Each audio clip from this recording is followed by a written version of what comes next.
जय श्री महाकाल दोस्तों। क्लास 12 भौतिक विज्ञान जो है आपके प्रकाश किरण प्रकाशिकी तथा प्रकाशिकी यंत्र देखते हैं अपन। इसमें पिछले 2-3 वीडियो में आपके जो है लिए अपलोड कर चुका हूँ। यदि अभी तक आपने उनको नहीं देखा है तो जरूर देखें मित्रों। बिना स्पर्श किए हुए वस्तु का प्रतिबिंब देखकर अपने को जो है दर्पण पहचानना है। ठीक है मित्रों, अपने को बिना स्पर्श किए, ठीक है, बिना स्पर्श किए वस्तु का प्रतिबिंब देखकर दर्पण को पहचानना है।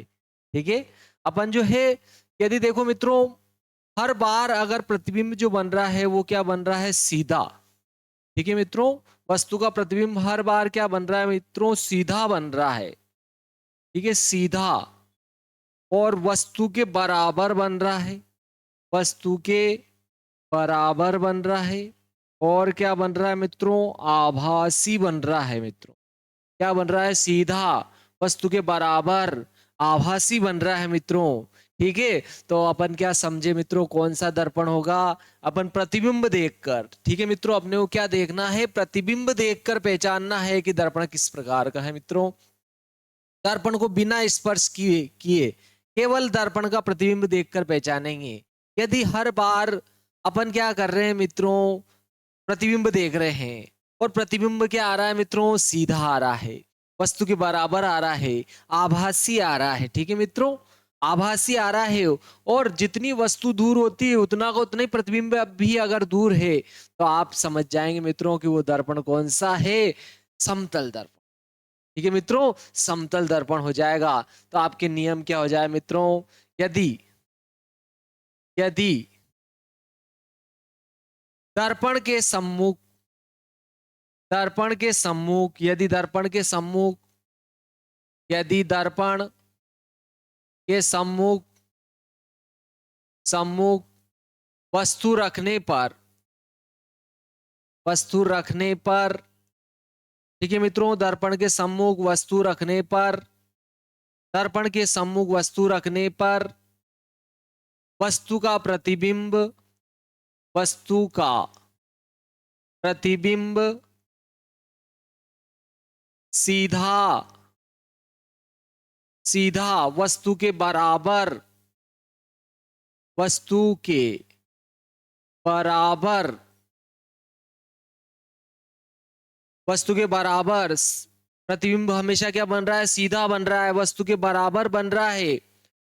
वस्तु दर्पण से, दर्पण से जितनी दूरी पर है, जितनी दूरी पर है, दूरी पर है, प्रतिबिंब भी, प्रतिबिंब भी उतनी ही दूरी पर बनता है, उतनी ही दूरी पर बनता है, उतनी दूरी पर बनता है, बनता है। तथा क्या होता है मित्रों, तथा आभासी होता है, तथा आभासी प्रतिबिंब बनता है, आभासी प्रतिबिंब बनता है। ठीक है मित्रों, आभासी प्रतिबिंब बनता है तो वह समतल दर्पण होगा मित्रों, समतल दर्पण होगा। ठीक है मित्रों, अपन ने बिना स्पर्श किए ही दर्पण पहचाना है। ठीक है मित्रों, यदि हर बार दर्पण के सम्मुख वस्तु रखी गई है और वस्तु को दर्पण से जितना दूर रखा जाता है प्रतिबिंब भी उतना ही दूर बने पीछे। ठीक है मित्रों, और हमेशा क्या बन रहा है, वस्तु के बराबर बन रहा है, सीधा बन रहा है और आभासी बन रहा है, तो उसका एक ही अर्थ है कि दर्पण क्या है, आपके समतल दर्पण है। ठीक है मित्रों, समतल दर्पण द्वारा ही हमेशा वस्तु का प्रतिबिंब क्या बनता है, सीधा बनता है, वस्तु के क्या बनता है, बराबर बनता है। वस्तु दर्पण से जितनी दूरी पर होती है प्रतिबिंब भी उतनी ही दूरी पर बनता है। ठीक है मित्रों, और आभासी प्रतिबिंब बनता है मित्रों, क्या बनता है, आभासी। केवल आभास होता है कि अपन दर्पण से जितनी दूर है प्रतिबिंब भी उतनी दूर पीछे, केवल आभास होता है मित्रों। तो आभासी प्रतिबिंब होता है तो अपन समझ जाएंगे वो दर्पण कौन सा होगा, आपके समतल दर्पण होगा। ये आपके 1 नंबर पर तो अपन ने इस प्रकार से दर्पण को पहचान लिया। ठीक है मित्रों, अब अपन नेक्स्ट नंबर देखते हैं। देखो मित्रों, अपन ने देखा था अवतल दर्पण। ठीक है मित्रों, अपन ने अवतल दर्पण देखा था। ये इसका क्या है, ध्रुवी है। दर्पण के ध्रुवी और फोकस बिंदु ए, सॉरी वक्रता केंद्र सी, दोनों से होकर जो रेखा गुजरती है उसको अपन ने मुख्य अक्ष कहा था। मुख्य अक्ष कहा था अपन ने। ठीक है, ध्रुवी और वक्रता केंद्र सी से होकर जो रेखा गुजरती है उसको अपन ने क्या कहा था, मुख्य अक्ष। अगर अपन ने अनंत पर वस्तु रखी थी तो प्रतिबिंब कहाँ बना था मित्रों, फोकस बिंदु पर बना था। अनंत पर वस्तु रखने पर प्रतिबिंब कहाँ है बोलो, वस्तु। वस्तु कहाँ है मित्रों, अनंत पर, प्रतिबिंब फोकस पर। प्रतिबिंब कहां बना मित्रों, फोकस पर बन गया। ठीक है मित्रों, बिंदु के आकार का था, वास्तव में किरणें मिल रही थी, वास्तविक था, बिंदु जैसा था और उल्टा था। जैसे ही अपन ने क्या किया मित्रों, वस्तु को वक्रता केंद्र सी और अनंत के बीच में रखा था, तो प्रतिबिंब भी मित्रों दोनों के बीच में बना था। ठीक है मित्रों, दोनों के बीच में आ गया था प्रतिबिंब। ठीक है, जैसे ही अपन ने वक्रता केंद्र सी और अनंत के बीच में वस्तु को रखा था तो प्रतिबिंब कहाँ बना था, वक्रता केंद्र सी और फोकस के बीच में बना था। ठीक है, वस्तु के सापेक्ष उल्टा, वास्तव में किरणें मिली थी, वास्तविक था। ठीक है, वस्तु से छोटा था, लेकिन पहले अनंत पर थी तो बिंदु जैसा था, अब इससे क्या हो गया, बड़ा हो गया मित्रों। यानी कि कहने का अर्थ है इधर वस्तु ला रहे अपन तो देखो प्रतिबिंब का साइज बढ़ गया। जैसे ही अपन वक्रता केंद्र सी पर रखते हैं, प्रतिबिंब भी वक्रता केंद्र सी पर ही बनता है। ठीक है मित्रों, दोनों एक ही जगह बनते हैं, दोनों के आकार भी क्या होते हैं, सेम होते हैं। वास्तव में किरणें मिलने से बनती वास्तविक होता है, वस्तु के बराबर होता है। ठीक है मित्रों, और फिर जैसे ही अपन ने इन दोनों के बीच में वस्तु रखी, ठीक है मित्रों, दोनों के बीच में रखी, कहां पर, वक्रता केंद्र सी और फोकस के बीच में रखी थी, तो प्रतिबिंब कहां चला गया था मित्रों, आपके इधर आ गया था, वक्रता केंद्र सी और अनंत के बीच में चला गया था मित्रों। जैसे यहां पर रखते हैं, प्रतिबिंब इधर चला जाता है। ठीक है मित्रों, और जैसे ही अपन ने फोकस पर वस्तु रखी थी, ठीक है, तो प्रतिबिंब कहां चला गया था, आपके अनंत पर चला गया था। और दोनों के बीच में रखने पर आभासी सीधा और कहां बना था, दर्पण के पीछे बना था मित्रों। तो देखो अपने को दर्पण तो पहचानना है, ठीक है मित्रों, बिना स्पर्श किए। तो देखो अगर दर्पण के सम्मुख वस्तु रखने पर प्रतिबिंब जो है क्या बने मित्रों, वस्तु से छोटा भी बने, वस्तु के बराबर भी बने, वस्तु से बड़ा भी बने। ठीक है, और आप फोकस और ध्रुवी के बीच में रखने पर आभासी सीधा और बड़ा प्रतिबिंब बनता है, तो अवतल दर्पण होगा मित्रों। कौन सा दर्पण होगा, आपके अवतल दर्पण होगा। ठीक है मित्रों, अवतल दर्पण। ठीक है, तो अपन अब अगला नियम क्या हो जाएगा, वस्तु की अलग अलग स्थितियों में, वस्तु की अलग अलग स्थितियों में यदि प्रतिबिंब, ठीक है, बिंदु जैसा, बड़ा वस्तु से छोटा, वस्तु से, वस्तु के बराबर, वस्तु से बड़ा, आभासी भी बनता है, सीधा भी बनता है, तो आपके अवतल दर्पण होगा। तो आपके सेकंड नियम हो जाएगा, यदि दर्पण के सम्मुख, यदि दर्पण के सम्मुख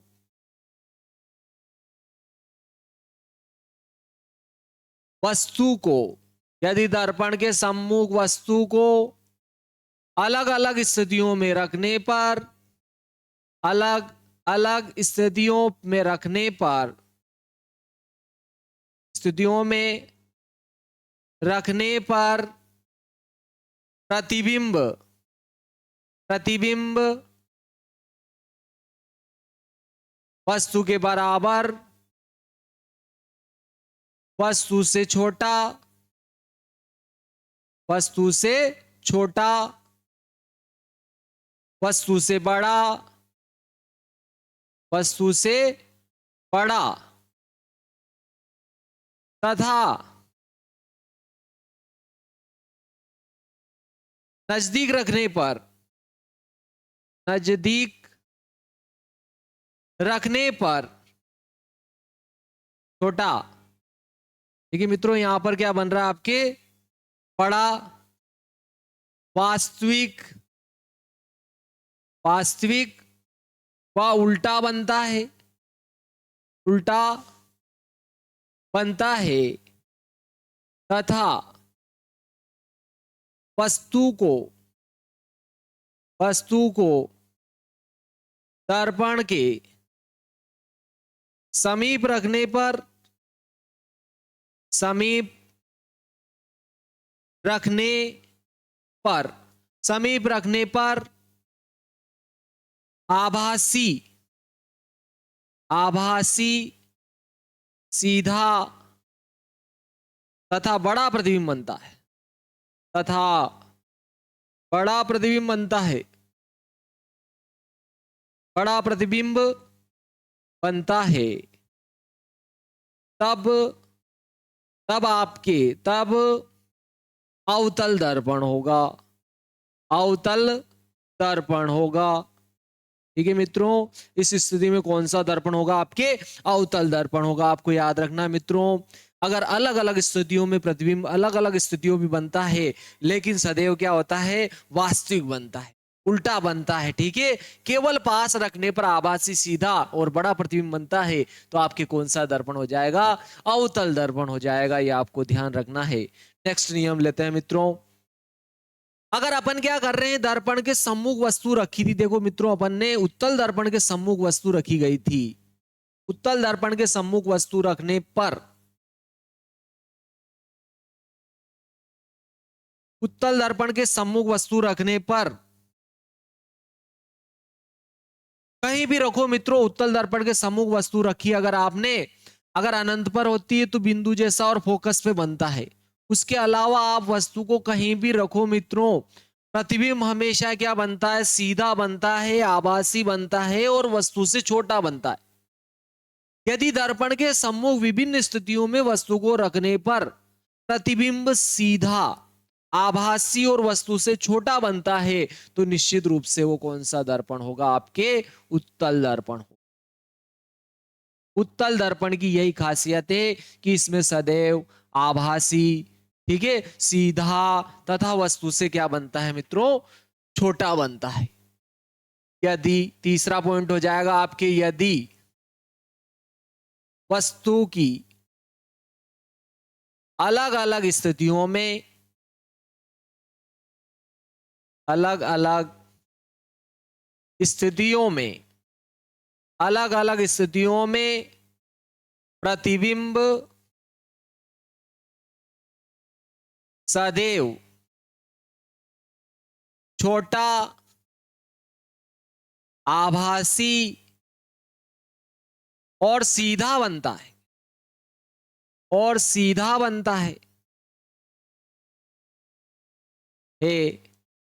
तथा दर्पण के पीछे बनता है। वैसे आभासी है मित्रों तो पीछे ही बनेगा, ठीक है। सीधा बनता है तब दर्पण उत्तल होगा, तब दर्पण क्या होगा मित्रों? उत्तल होगा। ठीक है मित्रों, आपको ये ध्यान रखना है, तब आपके दर्पण कौन सा हो जाएगा? उत्तल दर्पण हो जाएगा। ठीक है मित्रों, अब अपन देखते हैं यहां से आगे। ठीक है, आपको समझ में आया होगा। ठीक है मित्रों, वीडियो को लाइक भी करें, शेयर भी करें और सब्सक्राइब भी करें अगर आपको अच्छा समझ में आ रहा है तो। ठीक है मित्रों, अगर आपको अच्छा समझ में आता है तो आप जांच कैसे करते हो, मैं जांच करने का तरीका भी बताता हूँ। किसी को कहना मत मित्रों, इसको गुप्त बात रखना। अगर आपको समझ में आ रहा है तो आप समझ लेना कि आपको बहुत ही सरल लगेगा। ठीक है मित्रों, ऐसा लगेगा कि यार स्टैंडर्ड बहुत कम है यार, छोटे बच्चों को पढ़ा रहे क्या। ठीक है मित्रों, तो अब मान लेना कि आपको समझ में बहुत अच्छा आ रहा है। क्लियर मित्रों?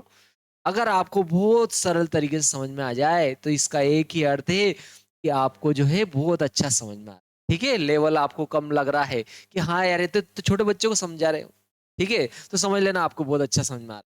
चलो नेक्स्ट देखते हैं मित्रों। अब यहां पर क्या करना है अपने को? दर्पण के उपयोग देखते हैं मित्रों। दर्पण के क्या क्या उपयोग है? दर्पण के उपयोग, ठीक है मित्रों, सबसे पहले देख रहे हैं अपन समतल दर्पण के उपयोग। समतल दर्पण के उपयोग, ठीक है मित्रों, समतल दर्पण का मुख्य उपयोग क्या है मित्रों? समतल दर्पण का सबसे बड़ा मुख्य उपयोग है चेहरा देखने में। ठीक है मित्रों, सौंदर्य प्रसाधन में आपके चेहरा देखने में। ठीक है मित्रों, समतल दर्पण का समतल समतल दर्पण का मुख्य उपयोग, मुख्य उपयोग, समतल दर्पण का मुख्य उपयोग चेहरा देखने में किया जाता है। चेहरा देखने में, चेहरा देखने में किया जाता है, चेहरा देखने में किया जाता है। तो मित्रों इसका महत्वपूर्ण उपयोग यही है कि आप इसमें क्या कर सकते हो, चेहरा देख सकते हो। ठीक है मित्रों, अब अपन देखते हैं उत्तल दर्पण के उपयोग। देखिए मित्रों, उत्तल दर्पण के उपयोग। ठीक है, चलो पहले अवतल के देख लेते हैं मित्रों। अवतल दर्पण के उपयोग, अवतल दर्पण के उपयोग।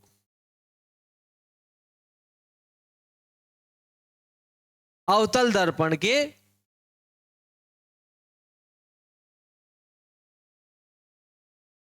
उपयोग। ठीक है मित्रों, अवतल दर्पण के क्या क्या उपयोग है इसके बारे में अपन चर्चा करते हैं। तो देखो, दाढ़ी बनाने में, ठीक है मित्रों, दाढ़ी बनाने में, दाढ़ी बनाने में, ठीक है, डॉक्टर द्वारा दाढ़ी बनाने में, डॉक्टर द्वारा, डॉक्टर द्वारा आंख, ठीक है, कान और नाक, ठीक है, और नाक के आंतरिक भागों को देखने के लिए, नाक के आंतरिक आंतरिक भागों को देखने के लिए, देखने के लिए किया जाता है मित्रों। ठीक है, आंतरिक भागों को देखने के लिए, ठीक है, दांत, दांत के डॉक्टर द्वारा दांतों को देखने के लिए, दांतों को देखने के लिए, देखने के लिए, ठीक है मित्रों, अपन किसका उपयोग करते हैं, अवतल दर्पण का। मित्रों कभी आप दांत वाले डॉक्टर के यहाँ गए हो तो इस प्रकार से एक तार लगा होता है, उस तार पर यहाँ पर देखोगे ना आप, तो अवतल दर्पण लगा होता है मित्रों, जिसको वो क्या करता है, इस प्रकार से मुंह में रखकर दांत के पीछे भी देख लेता है, बिना दांत मुंह के अंदर झांके। ठीक है मित्रों, तो वो भी क्या होता है मित्रों, अवतल दर्पण होता है। क्योंकि अवतल दर्पण में अपन ने अभी हाल देखा था, जब वस्तु दर्पण के सम्मुख पास में स्थित हो, यानी फोकस और ध्रुवी के बीच में स्थित हो, तो उसका बड़ा आवर्धित और सीधा प्रतिबिंब बनता है, तो अपन दांत को सीधा देख सकते हैं। ठीक है मित्रों, और बड़ा देखेंगे, आवर्धित देखेंगे तो क्या उसमें कीड़ा लग रहा है या कोई समस्या है तो उसको देख लेंगे। आप जो है आंख आंख भी देख सकते हो, कान देख सकते हो, नाक देख सकते हो अंदर से। ठीक है मित्रों, क्योंकि दोनों के बीच में होता है तो बड़ा आवर्धित और सीधा प्रतिबिंब बन जाता है। ठीक है मित्रों, तो अपन उसको आसानी से देख सकते हैं। और दाढ़ी बनाने के लिए भी जो है इसी दर्पण का उपयोग किया जाता है, ताकि अपना चेहरा क्या हो, बड़ा दिखे, तो अपन आसानी से शेव कर सके। ठीक है मित्रों, तो ये आपके क्या हो जाएगा, दांतों के देखने के लिए अवतल दर्पण का, अवतल दर्पण का उपयोग किया जाता है। अवतल दर्पण का उपयोग किया जाता है, उपयोग किया जाता है, किया जाता है। ठीक है मित्रों, अवतल दर्पण का उपयोग किया जाता है, ये आपको ध्यान रखना, इस काम में भी जो है आपके उपयोग किया जाता है। देखो मित्रों, टेबल लैंप में, ठीक है, नेक्स्ट उपयोग आ जाएगा इसका। ठीक है, नेक्स्ट उपयोग क्या आ जाएगा आपके, टेबल लैंप में। ठीक है, टेबल लैंप, टेबल लैंप हो गया आपके, टेबल लैंप, साइकिल की बत्ती, torch, search light, car, cycle की बत्ती, सर्च लाइट, सर्च लाइट, ठीक है, साइकिल की बत्ती, सर्च लाइट, कार आदि में। ठीक है, आदि में। ठीक है मित्रों, आदि में। ठीक है, आदि में भी अपन जो है मित्रों इसी का उपयोग करते हैं, आपको ध्यान रखना। आदि में हेडलाइट, आदि में हेडलाइट में, हेडलाइट में अवतल दर्पण का, अवतल दर्पण का उपयोग किया जाता है, उपयोग किया जाता है मित्रों, क्योंकि जब इसका उपयोग करेंगे तो अपने क्या होगा मित्रों, जब इसके फोकस पर अगर अपन स्रोत रख देंगे तो वो क्या करता है, प्रकाश को लंबी दूरी तक फैला देता है। ठीक है मित्रों, लंबी दूरी तक फैला देगा। तो इनमें भी अपन जो है सर्च लाइट में, साइकिल की बत्तियों में, सर्च लाइट जो है कार की बत्तियों में, इन सभी में जो है अपन जो है किसका उपयोग करेंगे, अवतल दर्पण का उपयोग करेंगे। ये ध्यान रखना, इनकी हेडलाइन में, हेडलाइट में, इन सभी में जो है अपन जो है किसका उपयोग करेंगे, अवतल दर्पण का। अब देखते हैं मित्रों अपन उत्तल दर्पण का उपयोग। उत्तल दर्पण का उपयोग, ठीक है मित्रों। देखो उत्तल दर्पण का मुख्य उपयोग तो बहुत ही है मित्रों। देखो अपन ने देखा होगा सड़क पर जो है, कार या गाड़ी में जो ड्राइवर के पास में मोटरसाइकिल है, आपके बस है, कार है, इनमें साइड में देखो, पीछे साइड देखने के लिए जो दर्पण उपयोग किया जाता है वो आपके क्या होता है, उत्तल दर्पण ही होता है। क्योंकि उत्तल दर्पण की एक खासियत है कि ये हमेशा क्या बनाता है, आभासी प्रतिबिंब, सीधा प्रतिबिंब और छोटा बनाता है। तो पीछे की साइड का जो है ज्यादा एरिया कवर कर लेता है मित्रों, तो ज्यादा वस्तुएं अपन देख पाते हैं, पीछे से पूरा रोड अपन देख पाते हैं, ताकि साइड लेने में, ठीक है, और पीछे से वाहन अगर तेज आ रहा है तो उसको साइड देने में इनमें क्या हो, अपने सुविधा हो मित्रों। तो ये भी इसका बहुत ही महत्वपूर्ण उपयोग है, उत्तल दर्पण का ये उपयोग है। ठीक है, तो अपन लिख देंगे यहां पर वाहन में, ठीक है, क्या लिखेंगे अपन, कार तथा गाड़ी में, कार तथा गाड़ी में ड्राइवर, कार तथा गाड़ी में ड्राइवर के सामने, सामने लगा दर्पण, ठीक है, पीछे, पीछे साइड, साइड देखने के लिए, साइड देखने के लिए, साइड देखने के लिए प्रयोग किया जाता है, प्रयोग किया जाता है, प्रयोग किया जाता है, क्योंकि, क्योंकि इसमें बना प्रतिबिंब, इसमें बना प्रतिबिंब आभासी, छोटा तथा सीधा होता है, सीधा होता है, जिससे, जिससे वाहन के पीछे, ठीक है, अधिक क्षेत्र, वाहन के पीछे अधिक क्षेत्र देखने के लिए, देखने में सुविधाजनक होता है, सुविधाजनक होता है,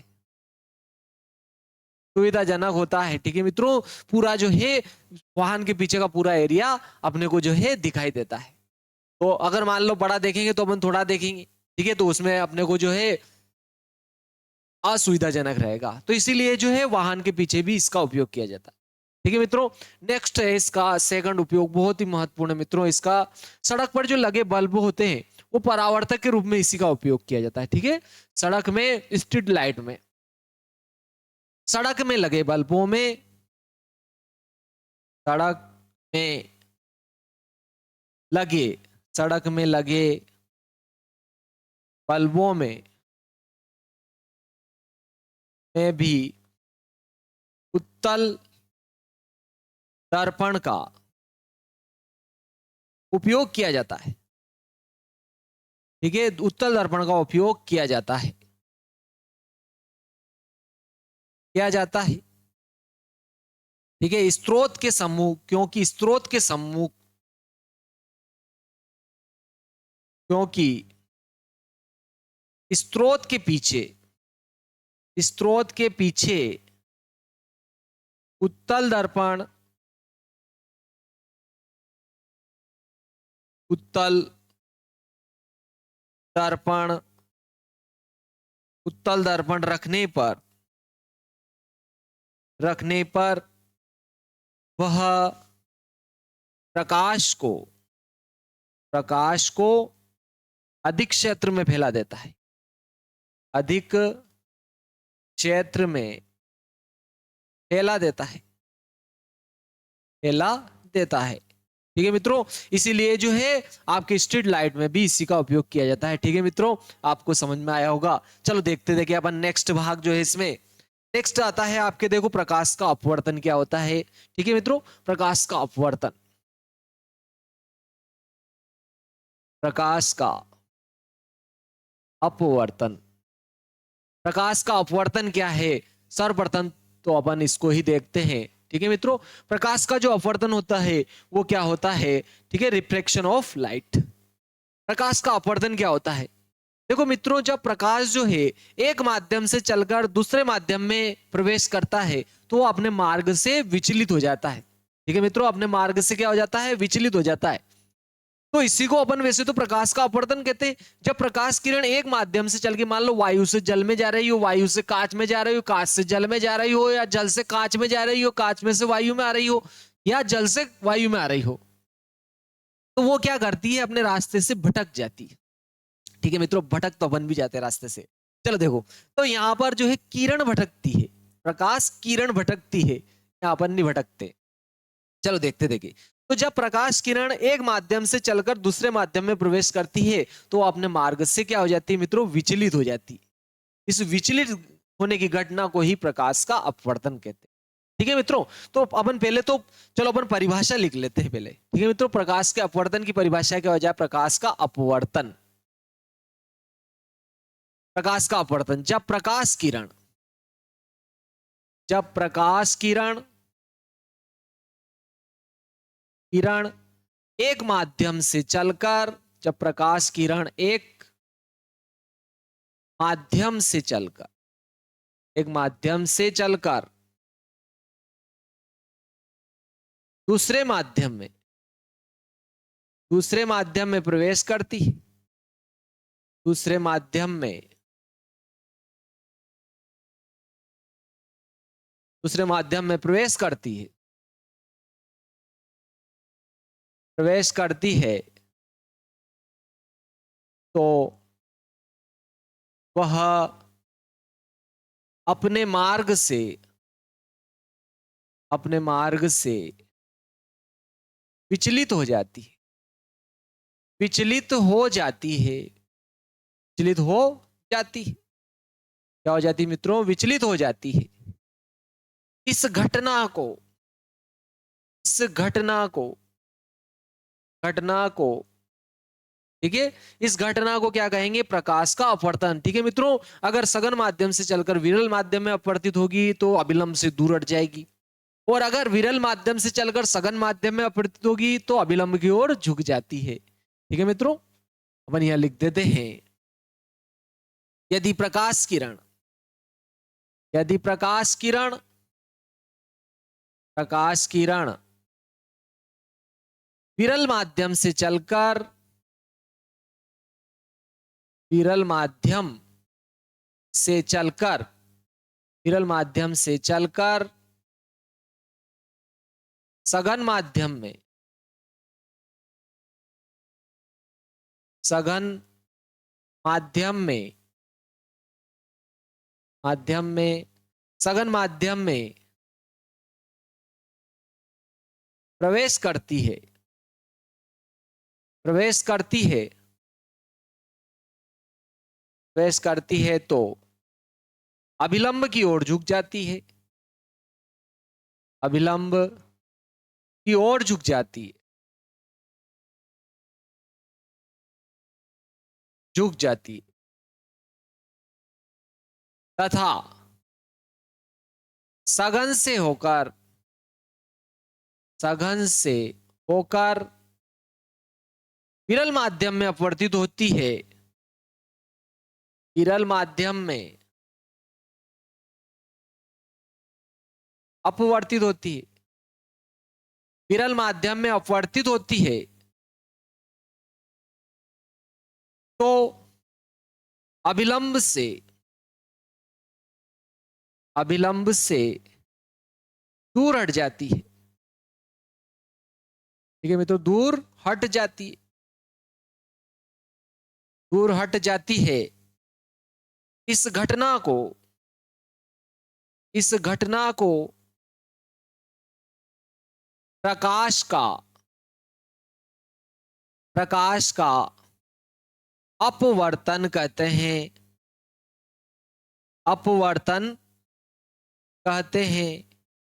ठीक है मित्रों, इस घटना को क्या कहेंगे? प्रकाश का अपवर्तन कहेंगे। अर्थात प्रकाश किरण जब एक माध्यम से चलकर दूसरे माध्यम में अपवर्तित होती है तो कुल मिलाकर वो विचलित हो जाती है। ठीक है मित्रों, विचलित हो जाती है, अपने मार्ग से भटक जाती है, हट जाती है, तो इसको प्रकाश का अपवर्तन कहते हैं सीधी भाषा में। ठीक है मित्रों, चलो इसमें बहुत अपन डिटेल में देखेंगे। ठीक है मित्रों, इसमें जो बहुत ही गहराई से अपन पढ़ेंगे। तो देखो, प्रकाश के अपवर्तन में क्या होता है, अगर मान लिया जाए कि अलग अलग माध्यम है, ठीक है, अलग अलग माध्यम है। देखो प्रकाश का यहां पर, प्रकाश जब एक माध्यम से चलकर दूसरे माध्यम में अपवर्तित होता है, जैसे ये अपन ने वायु ले लिया, ठीक है, वायु क्या होता है? विरल होता है मित्रों। ठीक है, वायु क्या होता है? विरल होता है। ठीक है, चलो अपन कुछ यहां पर जो है पहले जो है विरल सघन देख लेते हैं। देखो प्रकाश का जो वेग होता है सबसे ज्यादा वायु में होता है। ठीक है, वायु में प्रकाश का वेग, वायु में प्रकाश का वेग, वायु में प्रकाश का वेग, इसको सी से भी लिखते हैं, और 3 गुणा 10 की घात 8 मीटर प्रति सेकंड होता है मित्रों। ठीक है, जबकि आपके जल में प्रकाश का वेग, जल में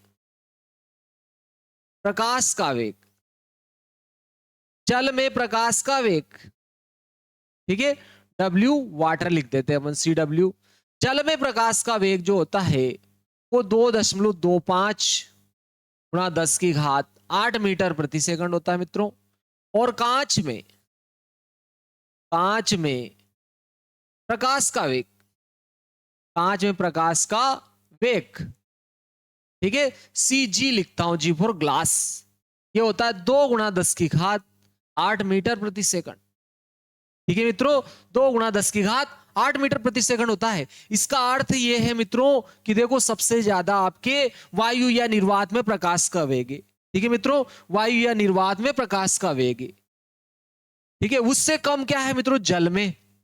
और सबसे कम प्रकाश का वेग कहां है मित्रों? कांच में।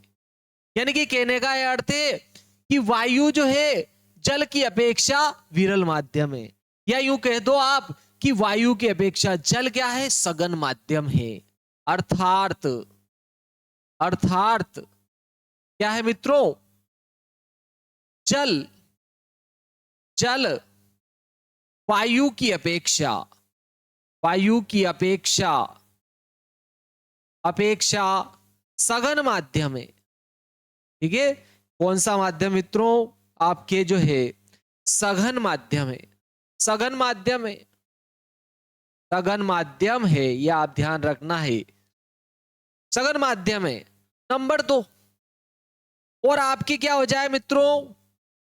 जल वायु की अपेक्षा सघन माध्यम है, और कांच, कांच जल की अपेक्षा, जल की अपेक्षा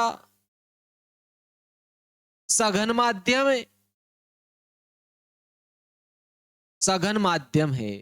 ठीक है मित्रों, देखो अगर देखा जाए तो कांच भी वायु की अपेक्षा भी सघन माध्यम है। ठीक है, यहां पर ध्यान देने की बात यह है कि कांच वायु की अपेक्षा भी, की अपेक्षा भी सघन माध्यम है। ठीक है, सघन माध्यम है,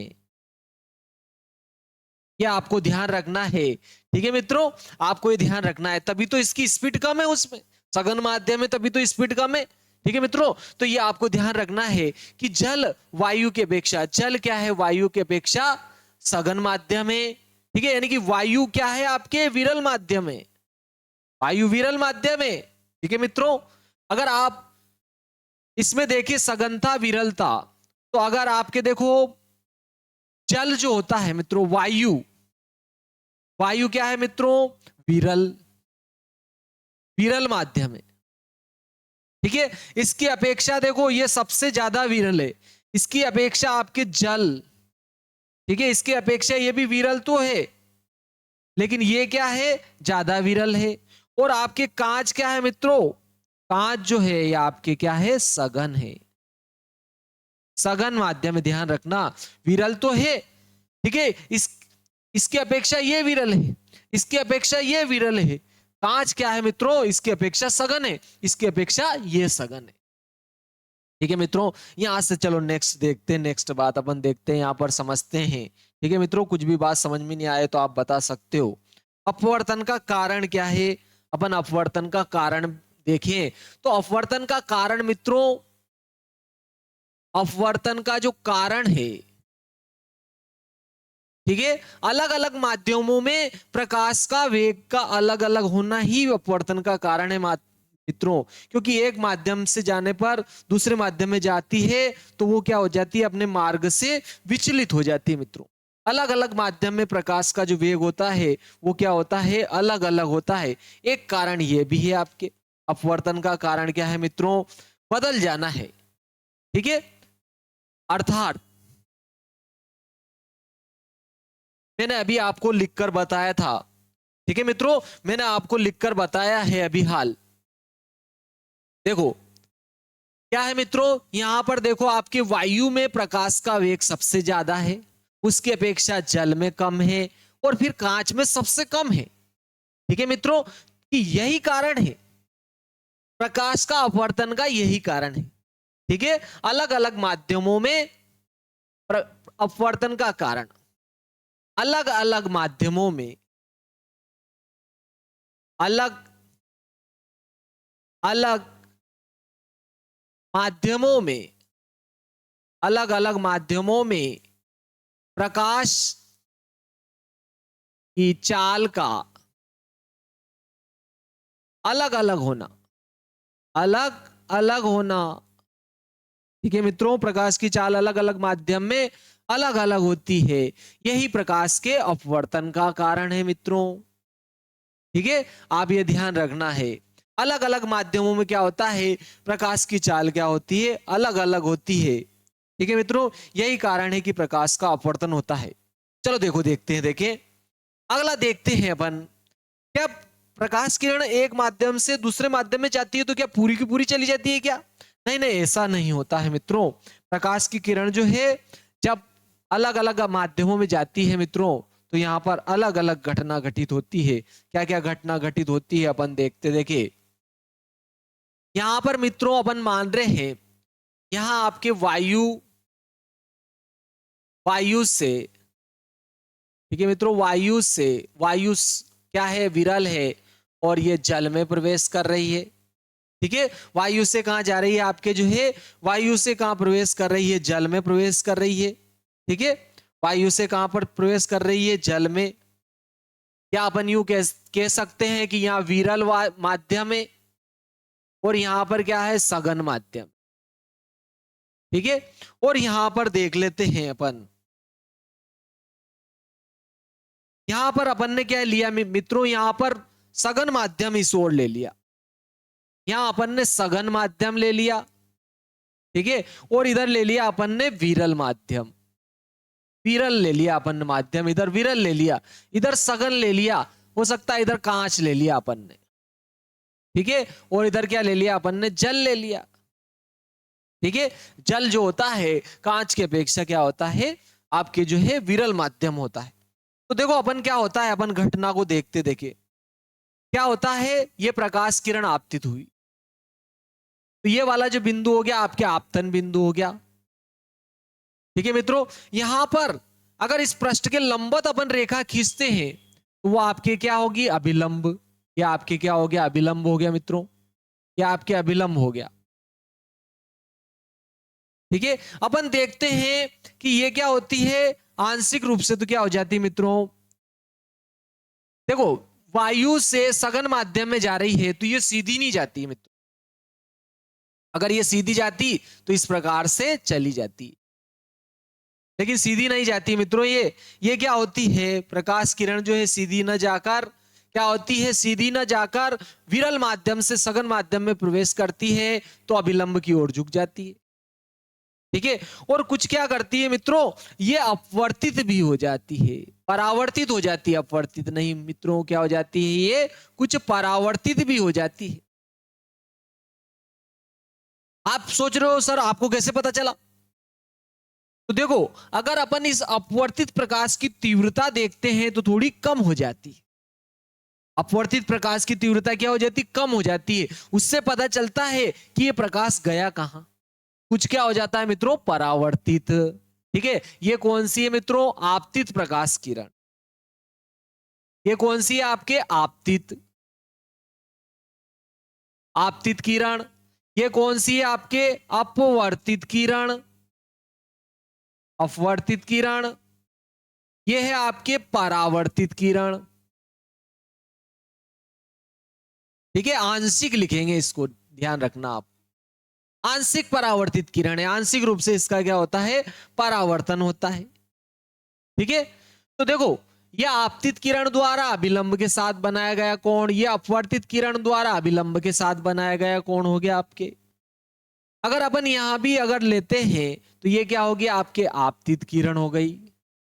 ठीक है, ये आपके क्या हो गया, आपतन बिंदु। आपतन बिंदु पर इस पृष्ठ के, अपवर्तक पृष्ठ के आपतन बिंदु पर अगर लंबवत रेखा खींचेंगे तो यह अभिलंब का कार्य करेगा आपके। ठीक है मित्रों, तो ये सघन माध्यम से विरल माध्यम में जा रही है तो आपकी बार क्या होती है, यह आपके क्या होती है, अभिलंब से दूर हट जाती, ये क्या होती है, अभिलंब से दूर हट जाती है आपकी बात। ठीक है, और कुछ क्या हो जाती है, अपवर्तित हो जाती है। ये तो परावर्तित हो गई मित्रों, ये क्या हो गई आपके, अपवर्तित हो गई। ये आपके क्या है, अपवर्तित, अपवर्तित किरण या अपवर्तित प्रकाश। ये क्या हो गया आपके, आपतित प्रकाश,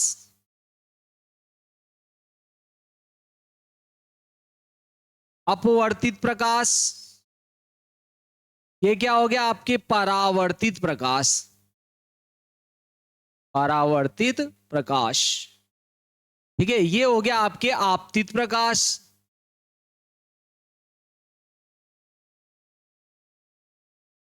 ठीक है, आपतित किरण द्वारा अभिलंब के साथ बनाया गया कोण आपतन कोण, अपवर्तित प्रकाश द्वारा अभिलंब के साथ बनाया गया कोण अपवर्तित, अपवर्तन कोण हो जाएगा आपके। ठीक है मित्रों, यहां भी ये जो है आपतित प्रकाश किरण द्वारा अभिलंब के साथ बनाया गया कोण अपवर्तन कोण, सॉरी आपतन कोण।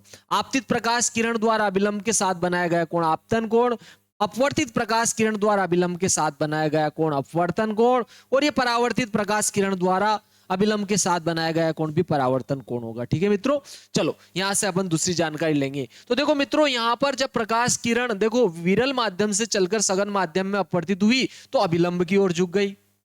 और देखो कहां सघन है, जल विरल है, तो यहां पर सघन माध्यम से विरल माध्यम में प्रवेश करने के कारण प्रकाश किरण सीधी न जाकर क्या होगी, देखो अभिलंब से दूर हट गई।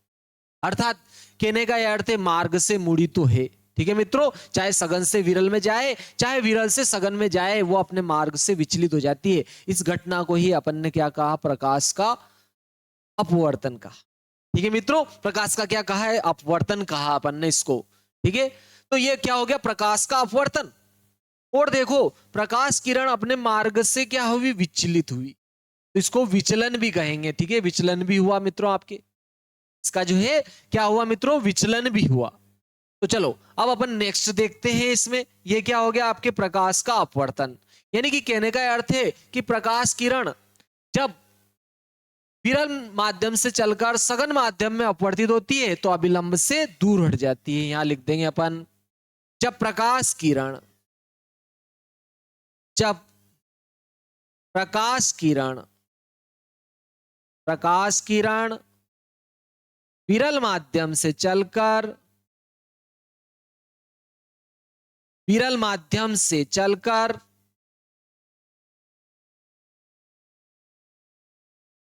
विरल माध्यम से चलकर सघन माध्यम में, सघन माध्यम में अपवर्तित होती है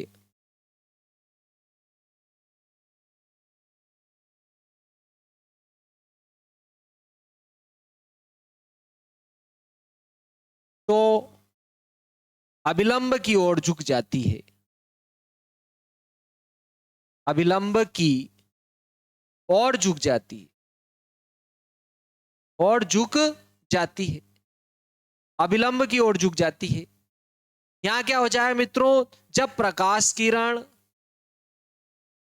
जब प्रकाश किरण विरल सघन माध्यम से चलकर, जब प्रकाश किरण सघन माध्यम से चलकर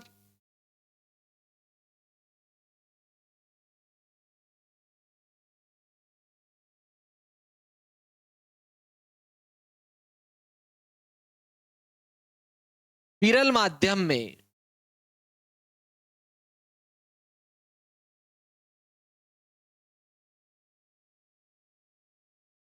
विरल माध्यम में अपवर्तित होती है तो अभिलंब से दूर हट जाती है, तो अभिलंब से दूर हट जाती है, दूर हट जाती है।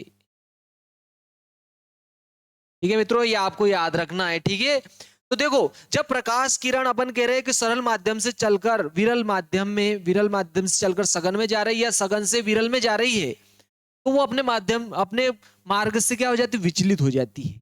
ठीक है, और उसकी तीव्रता में क्या हो जाती है, कमी हो जाती है।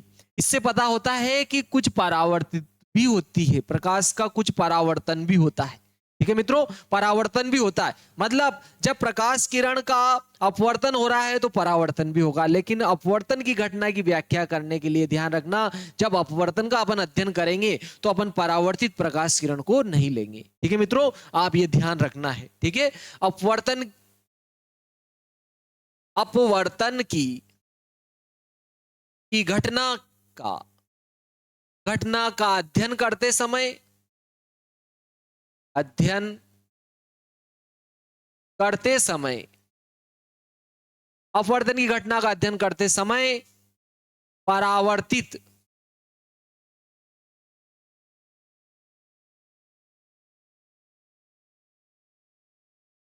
परावर्तित प्रकाश,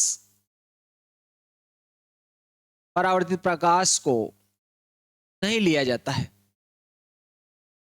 को नहीं लिया जाता है।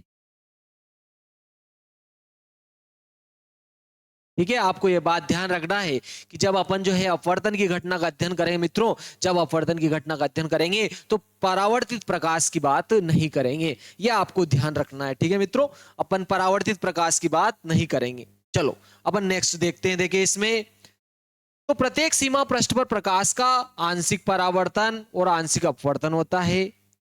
यही कारण है कि अपवर्तित प्रकाश की तीव्रता आपतित प्रकाश की तीव्रता से क्या होती है मित्रों, कम होती है। आप ये ध्यान रखना। ठीक है, प्रत्येक पृष्ठ पर, प्रत्येक पृष्ठ पर प्रकाश का आंशिक रूप से, ठीक है, क्या होता है मित्रों, आंशिक रूप से, आंशिक रूप से परावर्तन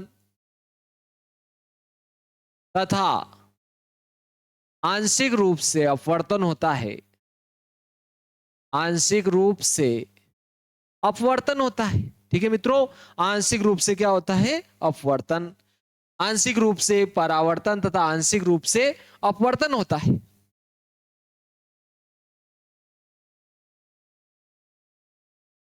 होता है, यही कारण है कि, कारण है कि प्रकाश की तीव्रता में कमी आ जाती है। यही कारण है कि प्रकाश, ठीक है, अपवर्तित प्रकाश की तीव्रता में कमी आ जाती है। यही कारण है कि अपवर्तित प्रकाश की तीव्रता में, अपवर्तित प्रकाश की तीव्रता में कमी आ जाती है।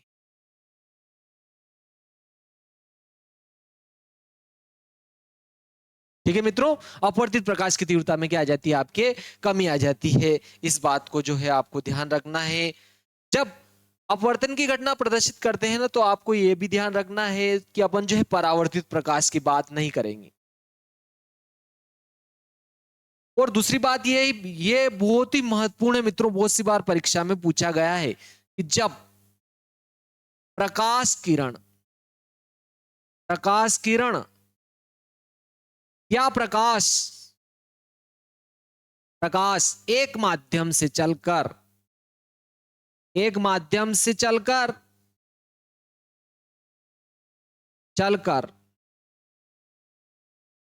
दूसरे माध्यम में जाता है, दूसरे माध्यम में जाता है, तो उसकी आवृत्ति नहीं बदलती है। उसकी आवृत्ति, ठीक है, उसकी आवृत्ति नहीं बदलती है, फ्रीक्वेंसी नहीं बदलती है मित्रों, आवृत्ति नहीं बदलती है। ठीक है, आवृत्ति नहीं बदलती, आवृत्ति जो है, फ्रीक्वेंसी जो है उसकी चेंज नहीं होती है। यह आपको ध्यान रखना है, परीक्षा में कभी भी पूछ सकता है। ठीक है, खासकर कॉम्पिटिटिव एग्जाम्स, प्रतियोगिता परीक्षाओं के लिए तो आपको ध्यान रखना है। ठीक है, जब प्रकाश किरण एक माध्यम से चलकर दूसरे माध्यम में प्रवेश करती है तो तीव्रता बदल जाती है, आवृत्ति बदल जाती है, दोनों ही नहीं बदलती है, वो कुछ कहा नहीं जा सकता है। ठीक है मित्रों, तो आप ध्यान रखना है, उसकी आवृत्ति में कोई बदलाव नहीं होगा, आपको इसको जो है अच्छी तरह से ध्यान रखना है। ठीक है, आपके जो है आवृत्ति में, उसकी आवृत्ति में कोई भी बदलाव नहीं होगा, यह आपको जो है अच्छी तरह से ध्यान रखना है। देखो मित्रों, यहां पर विचलन, देखो प्रकाश किरण का विचलन कितना हो जाता है। देखो प्रकाश किरण जब एक माध्यम से दूसरे माध्यम में जाती है तो वो विचलित हो जाती है। विचलन अगर आपको निकालना है तो देखो विचलन को डेल से भी लिखेंगे मित्रों अपन। विचलन को कैसे लिखेंगे, डेल से। तो देखो यहां पर ये दोनों एक्स के आकार के कोण है, ठीक है, जिनको शीर्षाभिमुख कोण कहते हैं। तो ये क्या होते हैं, बराबर। तो मित्रों ये भी आपके, ये आई था तो ये भी क्या है, आई है। ठीक है, तो देखो ये अपने मूल कोण से कितनी मुड़ी, ये इतनी मुड़ी, तो ये आपके क्या है मित्रों, विचलन है। ध्यान रखना, ये क्या है, आपके विचलन है, डेल है। तो देखो आई में से अपन यहां पर क्या करेंगे, आर घटा देंगे, तो क्या आ जाएगा मित्रों, विचलन आ जाएगा। आई माइनस आर रहेगा यहां पर विचलन। ठीक है, क्योंकि यहां पर ध्यान रखना है आपके कि आई का मान बड़ा है किससे, आर से। ठीक है, आपतन कोण का मान अपवर्तन कोण से बड़ा है। यहां पर देखो मित्रों, यहां पर देखो, अगर यहां चेक करते हो, ठीक है, तो देखो यह किरण अगर सीधी जाती तो इस प्रकार से निकल जाती। ठीक है, तो देखो यहां पर ये आई कोण हो गया आपकी बार, ये वाला जो कोण है आपके आई है, इसको ये ध्यान रखना है, ये आपके एक्स के आकार के कोण ये हो गया। और यहां पर आर बड़ा है, ध्यान रखना, यहां पर आर क्या है मित्रों, बड़ा है किससे, आई से, यानी कि आई छोटा है आर से। तो देखो विचलन कोण तो यहां पर आपके डेल ये बनेगा, विचलन कोण को अपन कैसे लिखेंगे, डेल से। तो यहां पर आपके विचलन कोण हो जाएगा मित्रों, ठीक है, विचलन कोण आपके यहां पर विचलन कोण क्या होगा, अपन देखते हैं। देखिए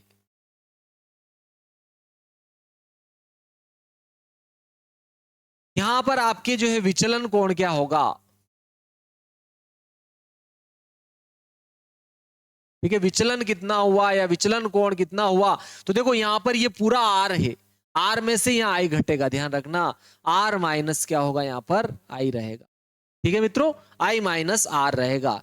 ठीक है, अब विचलन कोण क्या है, देखो आपकी निर्गत किरण का आपतित किरण की दिशा से जो कोण बनाया जाता है उसे विचलन कोण कहते हैं।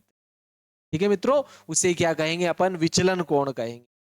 आपतित किरण का निर्गत किरण की दिशा के साथ जो कोण बनाया जाता है उसको क्या कहेंगे अपन, विचलन कोण कहेंगे। आपको ये क्या करना है, ध्यान रखना है। ठीक है मित्रों, तो आपके क्या हो जाएगा, देखो यहां पर निर्गत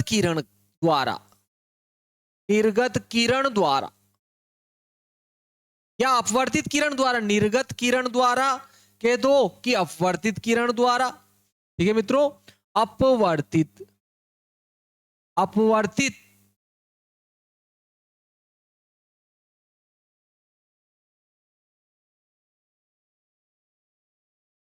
विचलन कोण, ठीक है। अपवर्तित अपवर्तित किरण द्वारा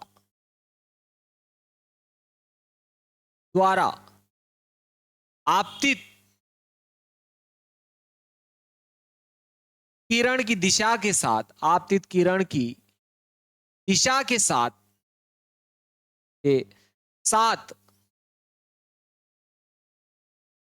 बनाया गया कोण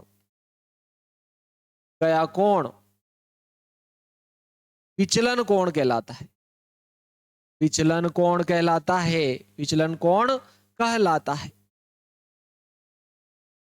ठीक है मित्रों।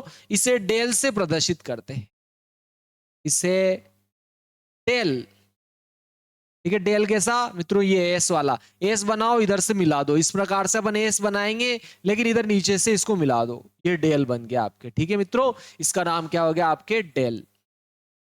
डेल से प्रदर्शित करते हैं, इसे डेल से प्रदर्शित करते हैं, ठीक है। नेक्स्ट टॉपिक इसमें अपन देखेंगे ना, प्रिज्म, उसमें इसका बहुत महत्व रहेगा, ठीक है।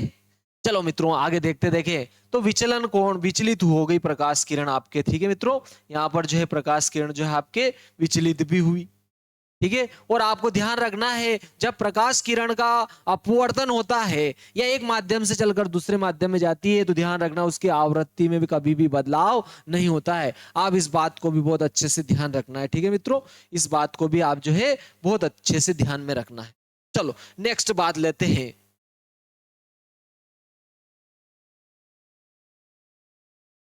देखो अपवर्तन के नियम यहां पर बहुत ही महत्वपूर्ण रहेंगे मित्रों, ठीक है। अपवर्तन के नियम क्या रहेंगे, अपवर्तन के नियम,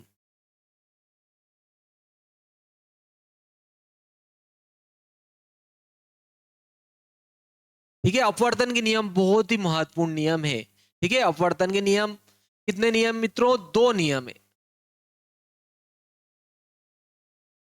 दो नियम है। अपवर्तन के कितने नियम मित्रों, तो दो नियम है आपके अपवर्तन के, दो नियम, ठीक है मित्रों। तो देखो जब प्रकाश किरण क्या होती है आपके, ये क्या हो गया आपके अपवर्तक पृष्ठ। देखो अपवर्तक पृष्ठ क्या हो जाए मित्रों, यह क्या है मित्रों, दो माध्यमों का सीमा पृष्ठ, दो माध्यमों का सीमा पृष्ठ, जहां से चलकर प्रकाश किरण एक माध्यम से दूसरे माध्यम में प्रवेश करती है, क्या कहलाता है, अपवर्तक पृष्ठ, ठीक है मित्रों। अपवर्तक पृष्ठ की क्या परिभाषा हो गई आपके, दो माध्यमों का सीमा पृष्ठ, जहां से चलकर प्रकाश किरण एक माध्यम से चलकर दूसरे माध्यम में प्रवेश करती, वो सीमा पृष्ठ क्या कहलाएगा आपके, अपवर्तक पृष्ठ हो जाएगा मित्रों। दो माध्यमों का सीमा पृष्ठ ही क्या होगा मित्रों, अपवर्तक पृष्ठ रहेगा। दो माध्यमों का जो सीमा पृष्ठ होगा, जहां से चलकर प्रकाश किरण एक माध्यम से दूसरे माध्यम में प्रवेश करेगी, वही क्या हो जाएगा आपके अपवर्तक पृष्ठ। तो ये क्या हो गया आपके अपवर्तक पृष्ठ। और अगर मैं यहां पर इसके लंबवत अगर कोई रेखा खींचता हूं, तो यह अभिलंब का कार्य करेगी मित्रों, ठीक है। ये क्या हो जाएगा आपके, ये कोई अपन ने जो है आपतन बिंदु ले लिया, ठीक है। आपतन बिंदु पर इस अपवर्तक पृष्ठ के जो लंबवत रेखा खींचेंगे, मान लो अपवर्तक पृष्ठ अपन ने एमएन ले लिया, या इस अपवर्तक पृष्ठ को अपन ने पीक्यू नाम दे दिया। ये पीक्यू क्या हो गया, अपवर्तक पृष्ठ। ये क्या हो गया आपके आपतन बिंदु। ये आपतन बिंदु पर अपवर्तक पृष्ठ के लंबवत जो रेखा है, ये क्या हो गया आपके अभिलंब, ठीक है।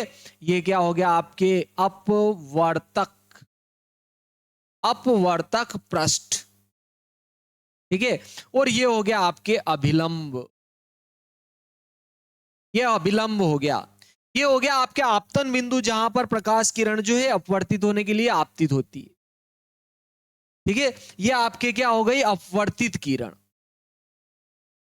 ये आपकी क्या हो गई, अपवर्तित किरण, अपवर्तित किरण। अपवर्तित किरण द्वारा ये अभिलंब के साथ बनाया गया कोण, इसको क्या कहेंगे, आपतन कोण। यहां से प्रकाश किरण जो है, ठीक है, मान लो इसको तो अपन ने क्या नाम दिया, विरल माध्यम, इसको अपन ने विरल माध्यम कहा, इसको अपन ने सघन माध्यम कहा, ठीक है। इसको क्या कहा अपन ने, विरल माध्यम, इसको कहा सघन माध्यम। देखो अपवर्तनांक को अपन म्यू से या एन से लिखेंगे, ठीक है, μ1 और μ2। ध्यान रखना यहां पर इस संकेत का नाम है आपके म्यू, ठीक है। इसको एन से भी लिखेंगे, आप ध्यान रखना एन से भी लिखेंगे, म्यू से ज्यादा लिखेंगे। अपवर्तनांक को म्यू से ज्यादा लिखा जाता है, एन से भी लिखा जाता है, कोई फर्क नहीं पड़ता है, कोई भी अक्षर प्रयोग कर सकते। ये किसके लिए प्रयोग करेंगे, अपवर्तनांक, अपवर्तनांक के लिए प्रयोग करेंगे इसको। म्यू को अपन जो है अपवर्तनांक के लिए दोनों अक्षरों से इसको जो है प्रयोग करेंगे। ध्यान रखना म्यू से भी प्रयोग करेंगे और स्मॉल एन से भी प्रयोग करेंगे, ठीक है। तो देखो ध्यान रखना सघन माध्यम के लिए जो अपवर्तनांक होता है ना, वो विरल माध्यम की अपेक्षा ज्यादा होता है। ध्यान रखना हीरा, अभी तक हीरे का घनत्व सबसे ज्यादा होता है और उसका अपवर्तनांक 2.42 होता है, जो कि सबसे ज्यादा उसका घनत्व है, अपवर्तनांक उसका सबसे ज्यादा है। तो देखो प्रकाश किरण यहाँ पर विरल माध्यम से चलकर सघन माध्यम में अपवर्तित होती है, तो ये क्या होगी मित्रों, अभिलंब से क्या होगी, दूर हट जाएगी, अभिलंब की ओर झुकेगी यहाँ पर, क्योंकि विरल माध्यम से सघन माध्यम में प्रवेश कर रही है मित्रों। तो ये क्या होगी, देखो सीधी न जाकर क्या हो जाती है, अभिलंब की ओर झुक जाती है। तो ये क्या हो गई मित्रों, अपवर्तित किरण, ये आपके अपवर्तित किरण हो गई, अपवर्तित किरण है। अपवर्तित किरण द्वारा ये जो अभिलंब के साथ बनाया गया कोण, ये क्या हो गया, अपवर्तन कोण। ये क्या हो गया, आपके अपवर्तन कोण। तो देखो आपके पहला नियम तो क्या हो गया, आपतन बिंदु पर आपतित किरण, अपवर्तित किरण, अभिलंब तीनों एक ही तल में होते हैं। यह आपके अपवर्तन का फर्स्ट नियम हो गया मित्रों, ठीक है। आपतन बिंदु पर, ठीक है, आपतित किरण, अपवर्तित किरण और अभिलंब तीनों एक ही तल में होते हैं, ठीक है मित्रों। तो यहां पर आपके पहला नियम तो क्या हो जाएगा, अपवर्तन का आपके, ठीक है, आपतित किरण,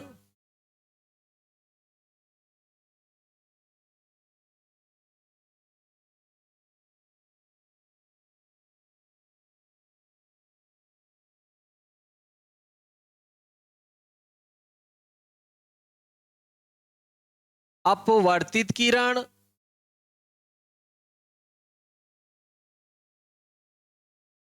तथा अभिलंब,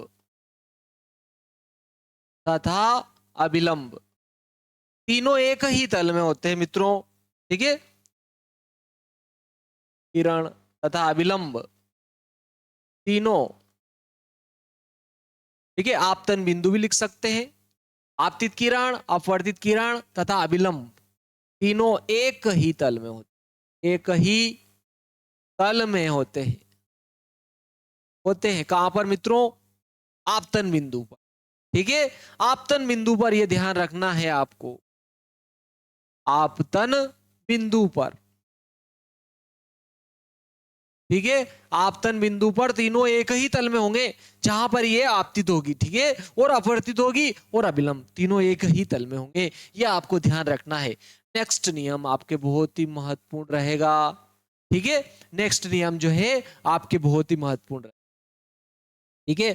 देखो अगर विरल माध्यम से चलकर सघन माध्यम में अपवर्तित हो रही है, तो विरल माध्यम में आपतन कोण की जा तथा सघन माध्यम में अपवर्तन कोण की जा को बोलते साइन, ठीक है मित्रों। जा को क्या कहेंगे, इंग्लिश में साइन। तो क्या हो जाएगा आपके, अगर सरल सघन माध्यम से चलकर विरल माध्यम में जा रही है, यहां तो विरल से सघन में जा रही है मित्रों, यहां कहां जा रही बोलो मित्रों, विरल से सघन में जा रही है। तो क्या हो जाएगा, विरल माध्यम में आपतन कोण की जा तथा सघन माध्यम में अपवर्तन कोण की जा का अनुपात एक नियतांक होता है, जिसे दूसरे माध्यम का पहले माध्यम के सापेक्ष अपवर्तनांक कहते हैं, ठीक है। इसको म्यू से या एन से प्रदर्शित करते हैं, दोनों की निष्पत्ति, ठीक है मित्रों। तो यहां पर क्या हो जाएगा आपके, ठीक है, यहां पर इसको अपन जो है स्नेल के नियम से भी जाना जाता है। और ध्यान रखना एक ही रंग या एक वर्णी प्रकाश के लिए ध्यान रखना, ठीक है। अगर आपके एक वर्णी प्रकाश है तब, और प्रकाश किरण क्या होनी चाहिए मित्रों, तिर्यक आपतित होना चाहिए, ठीक है। एक वर्णी प्रकाश के लिए यदि एक वर्णी प्रकाश,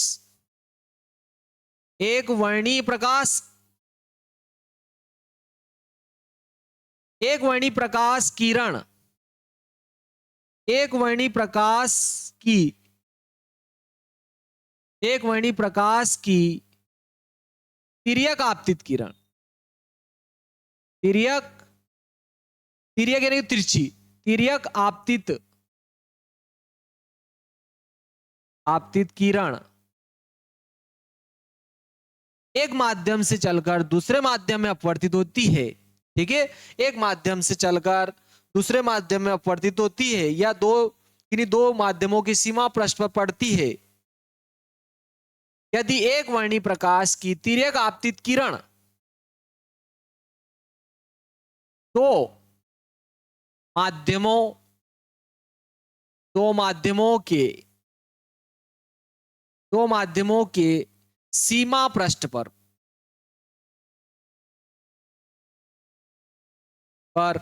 आपतित होती है, दो माध्यमों के सीमा पृष्ठ पर आपतित होती है।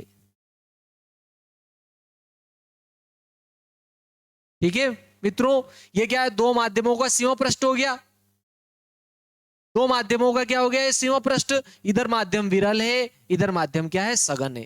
ठीक है, तो दो अलग अलग अपवर्तनांक वाले दो माध्यमों की सीमा पृष्ठ से अपवर्तित होती है। ठीक है, या आपतित होती है, दो माध्यमों की सीमा पृष्ठ से अपवर्तित होती है, ऐसे लिख देते हैं अपन।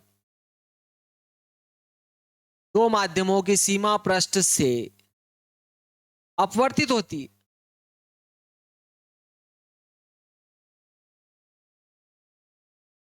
है तो पहले माध्यम में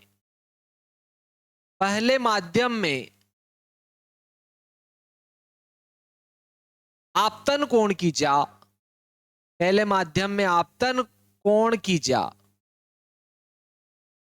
कोण की जा को ध्यान रखना मित्रों, साइन लिखेंगे, आपतन कोण की जा यानी कि साइन आपतन कोण की जा।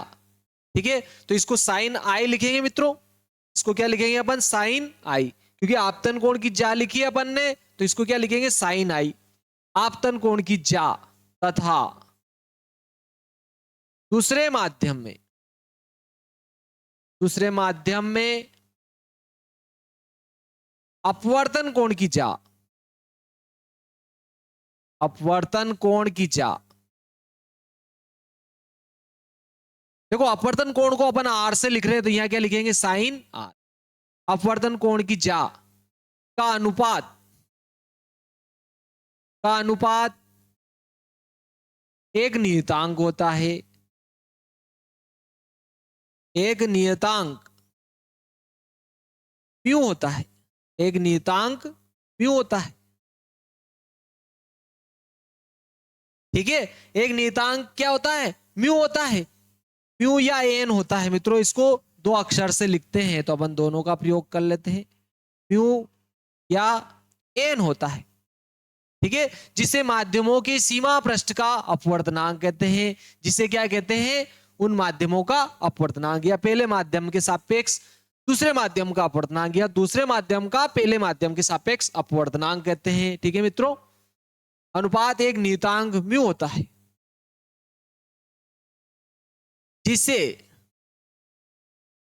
जिसे दूसरे माध्यम का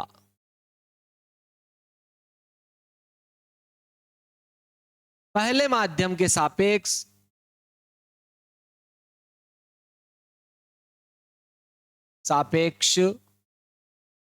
अपवर्तनांक कहते हैं।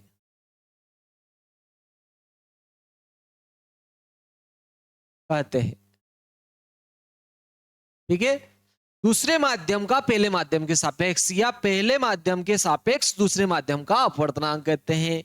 ठीक है, तो देखो यहां पर क्या हो जाएगा, साइन आई बटे साइन आर बराबर क्या हो जाएगा मित्रों, ठीक है, 1 म्यू 2। ठीक है, दूसरे माध्यम का पहले माध्यम के सापेक्ष अपवर्तनांक, इसको क्या लिखेंगे, 1 म्यू 2 लिखेंगे। क्या इसको ध्यान रखना है, म्यू1 म्यू2 बटे म्यू1 भी लिखते हैं। ठीक है, म्यू2 बटे म्यू1, ध्यान रखना इधर वाला ऊपर आएगा, इधर वाला नीचे आएगा। ठीक है, ये क्या है, दूसरे माध्यम का अपवर्तनांक, ये पहले माध्यम का, तो पहले माध्यम के सापेक्ष दूसरे माध्यम का अपवर्तनांक हो गया। ठीक है, ये क्या है बोलो, नियतांक है मित्रों। ये क्या आपके नियतांक है, ये आपके क्या है, नियतांक है। इसको पढ़ेंगे क्या मित्रों, दूसरे माध्यम का पहले माध्यम के सापेक्ष अपवर्तनांक।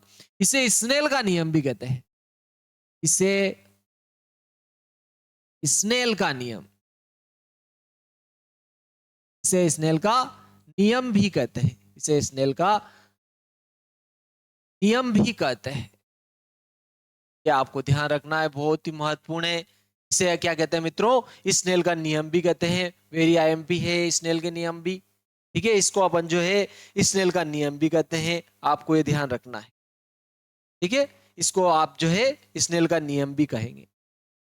देखो मित्रों, अब यहां पर अपन ने स्नेल का नियम देख लिया है। चलो इसमें कुछ जो है महत्वपूर्ण महत्वपूर्ण बातें देखते हैं। देखो आपके क्या, यहां पर अपन जो है दो अलग अलग माध्यम ले रहे हैं। ठीक है, यहां पर अपन ने ये विरल माध्यम ले लिया और ये सघन माध्यम ले लिया। ठीक है, हो सकता है यहां पर अपन ने वायु ले ली, और यहां अपन जल या कांच कुछ भी ले सकते हो। और यहां पर अपन ने क्या ले लिया मित्रों, जल ले लिया।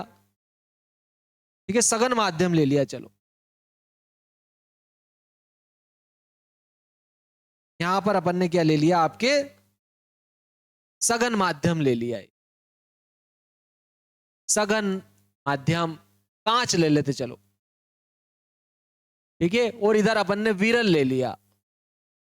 विरल माध्यम अपन जो है जल भी ले सकते हो। ठीक है, और देखते हैं अपन ये आपतित प्रकाश किरण, और ये आपतन बिंदु पर क्या हो गया, अभिलंब हो गया। यहां भी ये क्या हो गया, आपके आपतित प्रकाश किरण।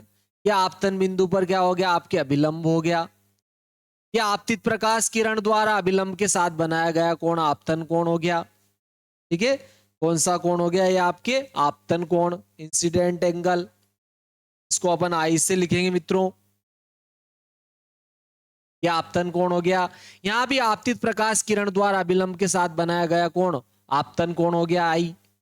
लेकिन देखो मित्रों, यहां पर विरल माध्यम से चलकर सघन माध्यम में जा रही है, तो यहां प्रकाश किरण क्या होता है मित्रों, सीधी न जाकर, ठीक है, ये सीधी नहीं जाती है मित्रों, और क्या होती है, सीधी न जाकर क्या होती है मित्रों, अभिलंब की ओर झुक जाती है। और यहां प्रकाश किरण क्या हो रहा है मित्रों, आपके जो है सघन माध्यम से चलकर विरल माध्यम में जा रही है। तो प्रकाश किरण क्या होता है मित्रों, आपके जो है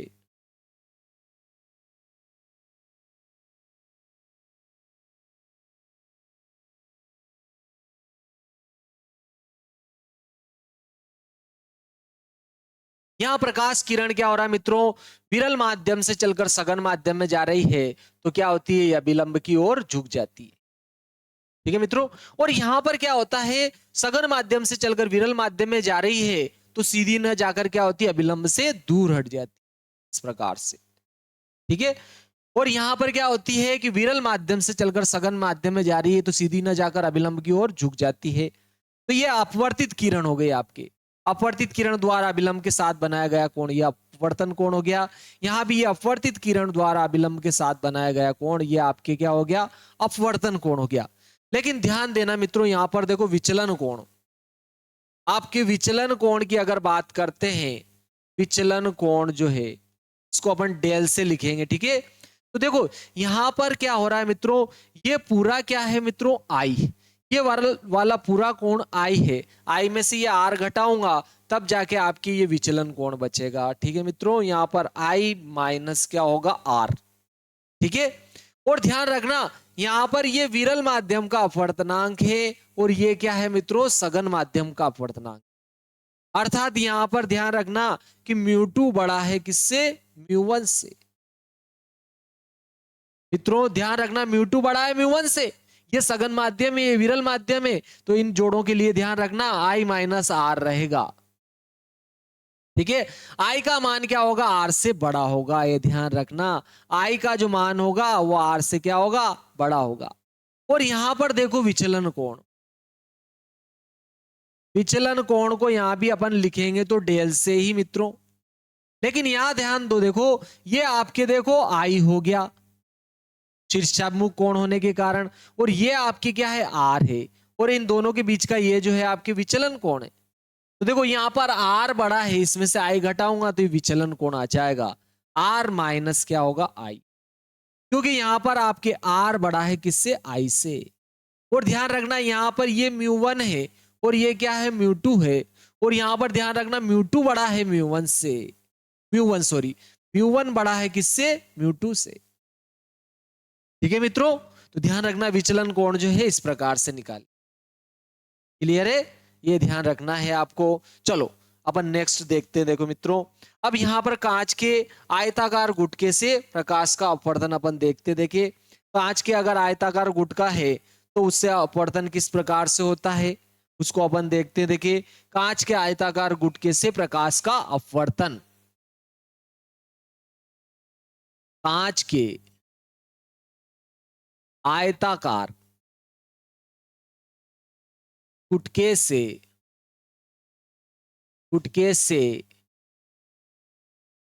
प्रकाश का अपवर्तन।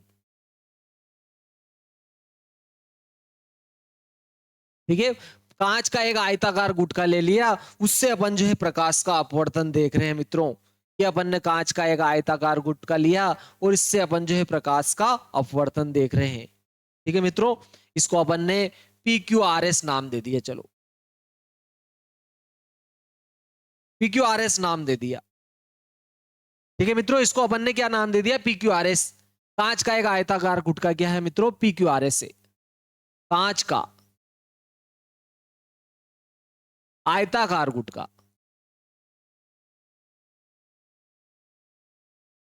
गुटका PQRS से। कांच का आयताकार गुटका क्या है मित्रों PQRS से। ठीक है, इस पे चलो अपन जो है देखो कांच क्या होता है आपके, कांच है सघन माध्यम हो जाएगा ये, कांच क्या होगा सघन। ठीक है, ये सघन माध्यम हो गया, और यहां वायु है, ये क्या हो गया आपके विरल माध्यम। यहां चलो अपन जो है एक आपतित प्रकाश किरण लेता हूं, ये आपके क्या हो गए मित्रों आपतित प्रकाश किरण। ये क्या हो गया आपके आपतन बिंदु हो गया। अगर अपन आपतन बिंदु पर एक लंबवत रेखा खींचेंगे, मान लो ये आपतित प्रकाश किरण है ए, और ये आपतन बिंदु क्या हो गया बी हो गया। आपतन बिंदु पर अगर मैं लंबवत रेखा खींचता हूं तो ये क्या हो जाएगी आपके अभिलंब। ठीक है मित्रों, ये क्या हो जाएगा आपके अभिलंब, ये आपके अभिलंब हो गया आपतन बिंदु पर। ठीक है, इसको अपन ने नाम दे दिया एम एन नाम दे दिया, या इसको अपन एन एंडेस नाम दे देते, इसको अपन ने एन एंडेस नाम दे दिया। और ये आपतित किरण द्वारा अभिलंब के साथ जो कोण बनाया जाएगा इसको क्या कहेंगे अपन आपतन कोण। ठीक है, ए बी क्या हो गई आपके आपतित किरण, ए बी आपतित किरण, आपतित किरण द्वारा अभिलंब एन एंडेस के साथ बनाया गया कोण। ठीक है मित्रों, क्या हो जाएगा आपके आपतन कोण।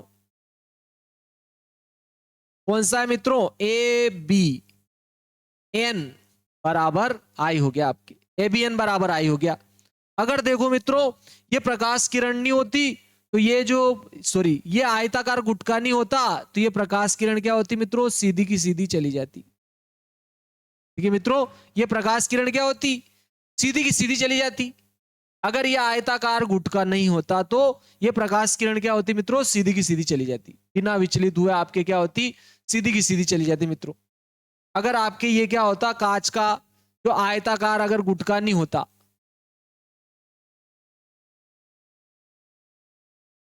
तो ये प्रकाश किरण क्या होती बिना विचलित हुए सीधी की सीधी चली जाती।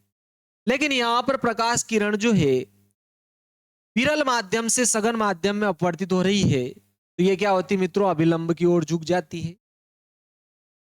ठीक है मित्रों, क्या होती है, अभिलंब की ओर झुक जाती है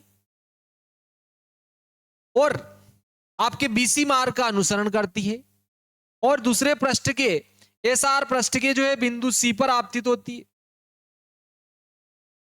मैंने यहां पर पुनः सी पर क्या खींच दिया, अभिलंब खींचा।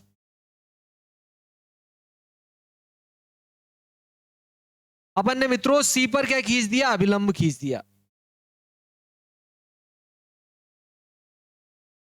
लंबवत रेखा खींची तो ये क्या हो जाएगा, आपके अभिलंब। तो यहां पर देखो ये अपवर्तित किरण हो गई बीसी। इस अपवर्तित किरण बीसी द्वारा अभिलंब के साथ जो कोण बनाया जाएगा इसको क्या कहेंगे, अपवर्तन कोण। बीसी अपवर्तित किरण,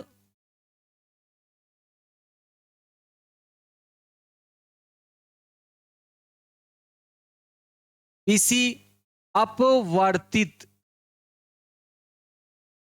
किरण द्वारा अभिलंब के साथ, अभिलंब एन एन डैश के साथ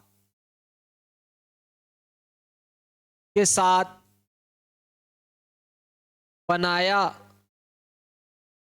गया अपवर्तन कोण, अपवर्तन कोण कौन सा हो गया मित्रों, सी बी एन डैश। क्या हो गया, C B N dash, C B N dash बराबर क्या हो जाएगा, आपके आर हो जाएगा। ठीक है, और ये दूसरे पृष्ठ पर आपतित हो रही है, तो ध्यान रखना ये दूसरे पृष्ठ पर जो आपतन कोण होगा, क्योंकि ये दोनों अभिलंब चूंकि आयताकार गुटका है, तो ये दोनों क्या है, समांतर रेखाएं, तो ये दोनों भी क्या होंगे, अभिलंब समांतर होंगे। तो यहां पर ध्यान रखना ये जो अभिलंब है ये वाला कोण भी आपके आपतन कोण हो जाएगा। अगर इस अभिलंब को एम एम डैश नाम देता हूं मैं, तो ये भी आपके क्या हो जाएगा मित्रों, आपतन कोण हो जाएगा आर। दोनों क्या रहेंगे, जेड के आकार के कोण एकांतर अंतः कोण होते हैं और ये कोण भी क्या हो जाए मित्रों, बराबर हो जाएंगे। तो अगर मैं यहां से ये दूसरे पृष्ठ के आपतन बिंदु से मैं यहां से अभिलंब डालता हूं इसके ऊपर, इसको नाम दे दिया अपन ने सीई।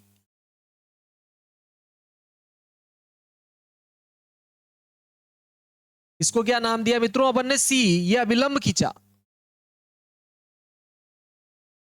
ठीक है, यहां पर प्रकाश किरण क्या हो रहा है, अब बिंदु सी पर दूसरे पृष्ठ के बिंदु सी से, दूसरे पृष्ठ के आपतन बिंदु सी से दूसरे पृष्ठ के आपतन बिंदु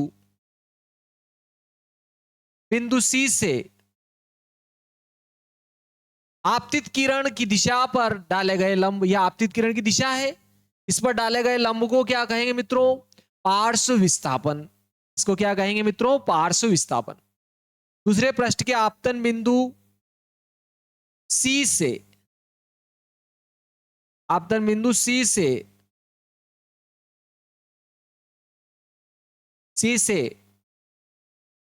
आपतित किरण की दिशा पर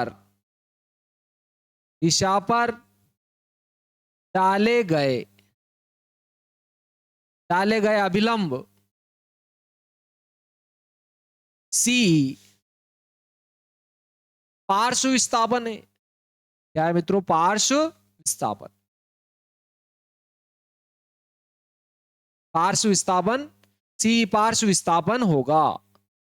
यानी कि कहने का यह अर्थ है कि देखो जैसे प्रकाश किरण अब पुनः यहां पर क्या हो रहा है, देखो आपके कांच से वायु में जा रही, विरल माध्यम में जा रही है पुनः।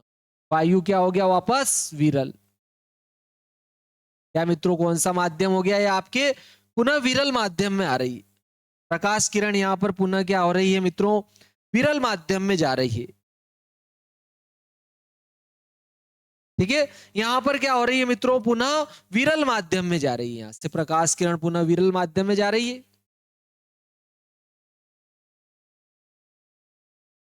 ये विरल माध्यम में जा रही है। तो देखो यहां पर ये निर्गत प्रकाश किरण आपतित प्रकाश किरण के समांतर है।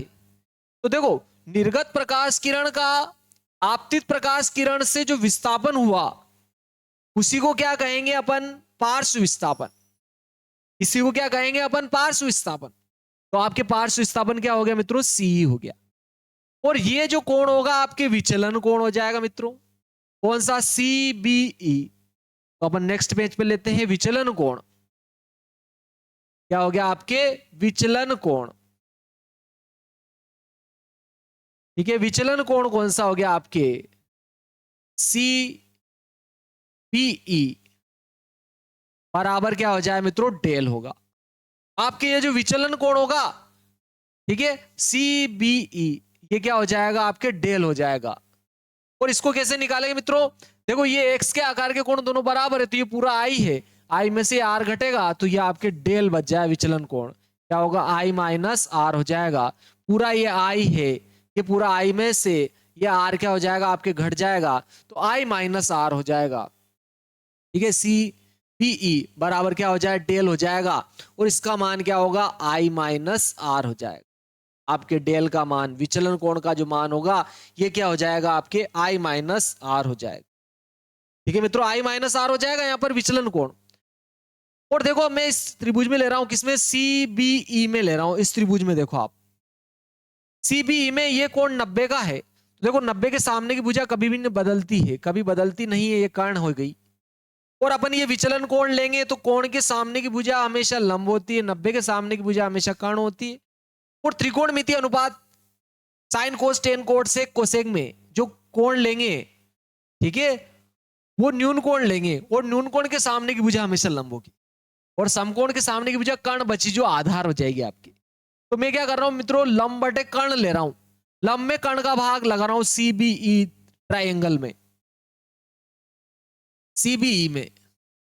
ठीक है मित्रों, अपन कौन सा त्रिभुज ले रहे हैं? सीबीई त्रिभुज ले रहे हैं।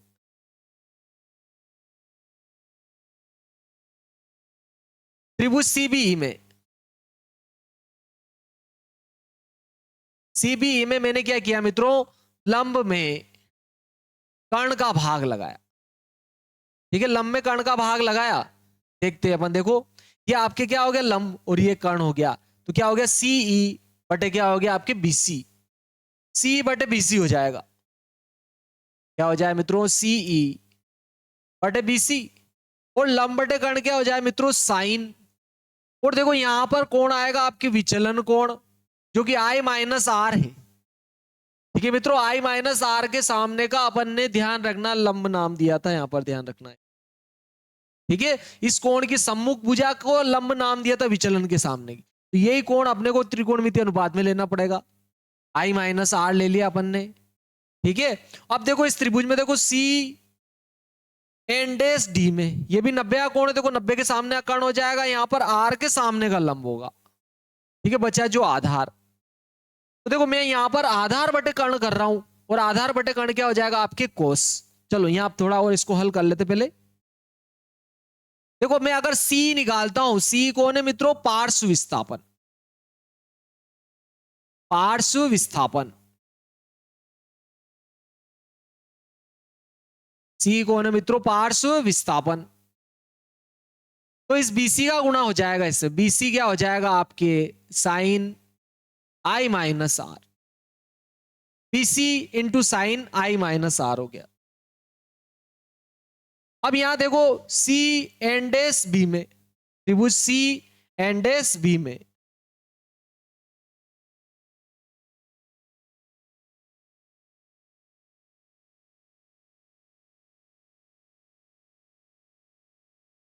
त्रिभुज सी एंड एस बी में, इस त्रिभुज में देखो आप मित्रों, सी एंड एस बी में देखो मैं आधार बटे कर्ण कर रहा हूं। इसमें क्या आ जाए? आधार बटे कर्ण कोस होता है, तो कोस आर हो जाएगा आपकी।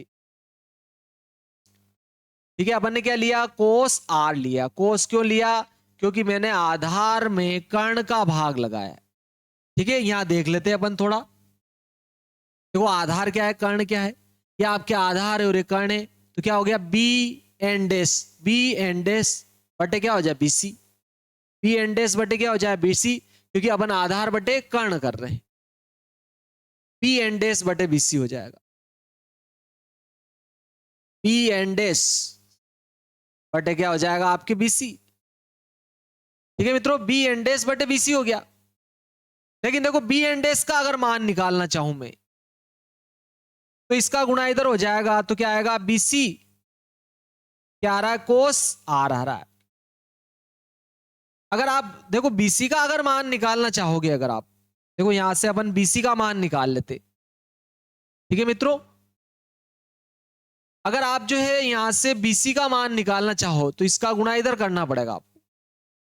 देखो इसका गुणा इधर, इसका गुणा इधर, तो आपके बीसी बराबर क्या आएगा मित्रों, देखो ये बटे में आ जाएगा, और इधर बी एन डेस बचाइए, और ये कोस आर इधर आएगा तो बटे में। मित्रों क्या रहेगा, ये बटे में रहेगा कोस आर, कोस आर रहेगा। तो देखो एक बटे कोस आर, इसको अपन सेक आर लिख देंगे, क्योंकि एक बटे कोस क्या होता है मित्रों, सेक होता है। तो इसको क्या लिखेंगे अपन, सेक आर लिख देंगे। यहां लिख देते चूंकि एक बटे कोस आर का मान इसके बराबर हो जाएगा सेक आर के बराबर। ठीक है, तो ये बी एन डेस तो ऐसे लिख दिया। लेकिन देखो बी एन डेस क्या है आपके मित्रों, यहां पर देखो आप, बी एन डेस क्या है, देखो ये बी एन डेस, ये क्या है आपके गुटके की मोटाई, जो कि अपन टी मान लेते हैं इसको। ठीक है, ये क्या हो जाएगा आपके गुटके की मोटाई, तो इसकी जगह अपन क्या लिख देते टी। तो आपके बीसी बराबर क्या आ रहा है, टी सेक आर आ रहा। जहां टी क्या है मित्रों, जहां टी क्या है, गुटके की, कांच के गुटके की मोटाई, कांच के गुटके की मोटाई है मित्रों टी। ठीक है, ये आपके क्या आ रहा है, टी सेक आया, टी सेक आर आ रहा है।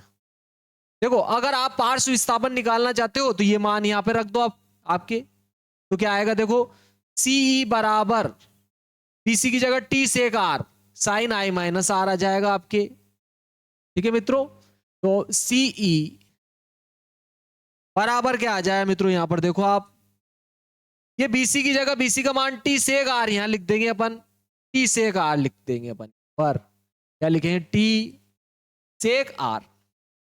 और यहां पर क्या आ रहा है देखो आपके, ये बीसी की जगह अपन ने टी सेक आर लिख दिया, और साइन आई माइनस आर ऐसे ही रहेगा यहां पर, साइन आई माइनस आर हो जाएगा।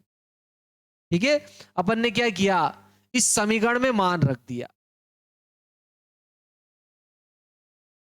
ठीक है, बीसी का मान समीकरण 1 में रखने पर लिख देते अपन, बीसी का मान समीकरण 1 में रखने पर, 1 में रखने पर। ठीक है मित्रों, अपन ने क्या किया, समीकरण 1 में रख दिया इसको, तो ये आपके क्या आ गया, सी बराबर टी सेक आर, ये क्या आ गया आपके पार्श्व विस्थापन आ गया मित्रों। ठीक है, ये आपके क्या आ गया, आपके यहां पर पार्श्व विस्थापन आया, ये कितनी पार्श्व विस्थापित होती है, इसका मान आ गया मित्रों, टी सेक आर बराबर ही आया। देखो अगर यहां पर आई का मान क्या है मित्रों, 0 है, आई बराबर क्या है, आपतन कोण 0 है। देखो आपतन कोण 0 का क्या अर्थ है मित्रों, देखो आपतन कोण 0 का अर्थ है लंबवत आपतित हो रही हो। ठीक है, लंबवत अगर आपतित होगी तब क्या होगा, तो लंबवत आपतित किरण के लिए देखो आपके, अगर लंबवत आपतित किरण है, आई का मान 0 है, तो आर का मान भी क्या होगा आपके 0 हो जाएगा। ठीक है मित्रों, इसका लंबवत आपतित प्रकाश किरण है, तो इसका मान भी क्या हो जाएगा आपके, आर का मान भी 0 होगा। देखो ये भी 0 हो जाएगा, ये भी 0 हो जाएगा, ये भी 0 हो जाएगा। ठीक है, तो सी जो है पार्श्व विस्थापन क्या हो जाए मित्रों, 0।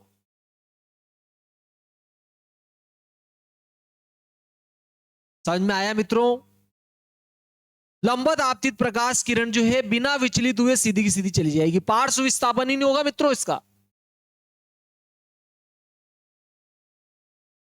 देखो आपके आई का मान 0 है,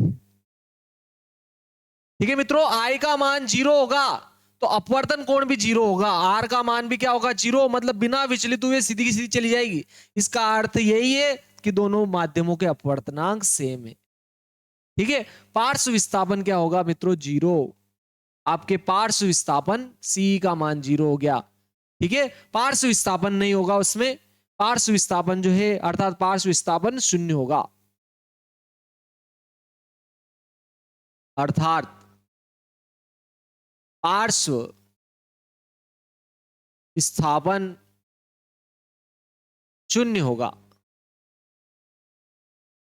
ठीक है मित्रों, पार्श्व विस्थापन क्या होगा उसका 0। यहां पर देखो सेकंड नंबर, यदि आई बराबर कितना ले लेते हैं मित्रों, अपन 90 डिग्री ले लिया अपन ने। 90 डिग्री का क्या अर्थ है, देखो ये तो अभिलंब हो गया और ये ऐसे आपतित हो रही है। तो अगर यहां पर आप 90 डिग्री लेते हो तो देखो यहां पर अपन 90 लिखेंगे तो क्या आएगा, देखो सीई बराबर टी तो ऐसे लिख देंगे और ये सेक आर भी ऐसे लिखूंगा। तो यहां पर अपन क्या लिखेंगे बोलो, साइन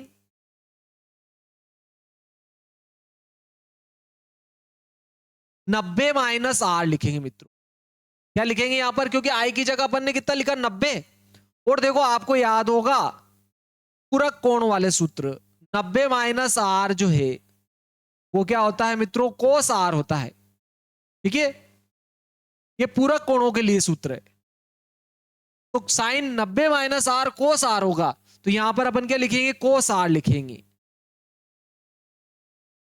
टी सेक आर, और यहां आ जाएगा आपके कोस आर।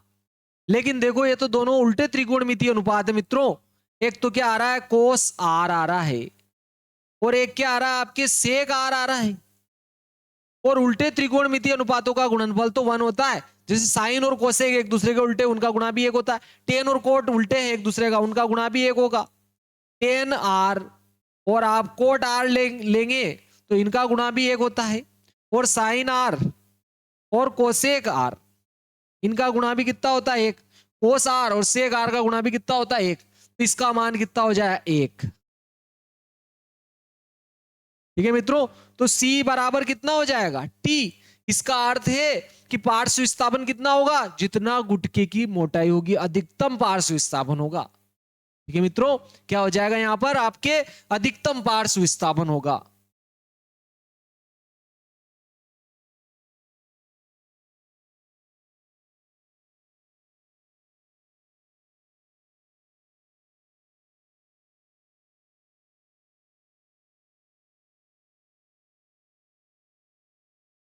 अधिकतम होगा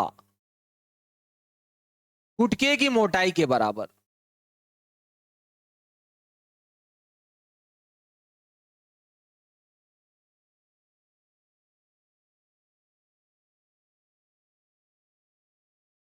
ठीक है मित्रों, गुटके की मोटाई के बराबर होगा।